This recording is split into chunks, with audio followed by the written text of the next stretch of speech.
Hi everyone. So just a very quick video. M135i, N55. Also fitted in stuff like the LCI E90s, the F30s, the LCI E88s and E82s and stuff like that as well. Pretty well known for oil leaks, mainly from the rocker cover gasket, the oil filter housing gasket, which normally would be here. Oil filter housing's obviously been removed, so I can clean it up, change the seals. If you look down the front, you'll notice that the belt's missing. I've took it off. Front crank pulley has also been removed. Sump needs to be removed to make sure that everything's alright with this engine.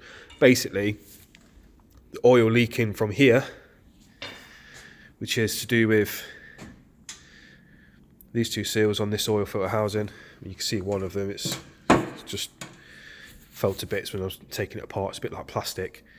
The oil leaks down the front of the engine onto the belt and has a bit of an effect on the way that the belt is. Now this belt is only about a month old. I mean, you can see there where it started to come apart.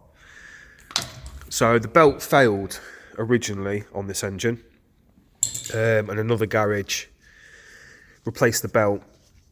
Didn't solve any of the oil leak issue, which, I mean, to be fair, if you look, it sprayed oil everywhere. Literally just threw it around the whole front of the engine. It's gone underneath the engine and everything. So the oil leaks happened, it's got onto the belt, it's caused the belt to slip off, and they always seem to wrap behind this crank pulley. Now, if I lower the camera down, there's some old belt right there, and you can see how there's practically nothing left of that front crank seal at all.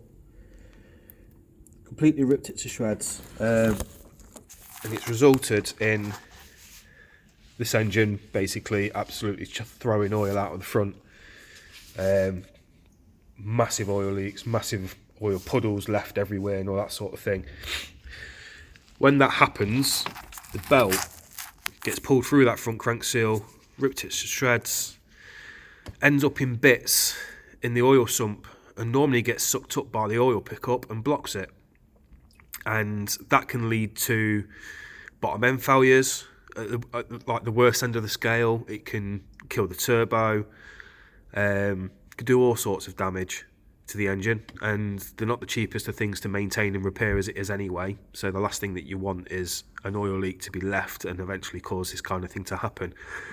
As I said, this engine needs the sump removing, everything cleaning out, new gasket, the whole lot, putting all back together. This whole oil mess, cleaning and sorting. It's had an effect on a few other things as well, such as like coolant pipes. It's caused the rubber to delaminate and deform like this, compromising this coolant pipe. It's done that to a few other pipes as well.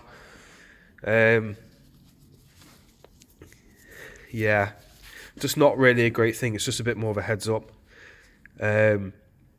If you've got one of these engines and it's got an oil leak, just get it sorted. It's not like a lot of engines where you can just kind of leave them, and as long as they've got enough oil in. I'm thinking mainly along the lines of the diesels.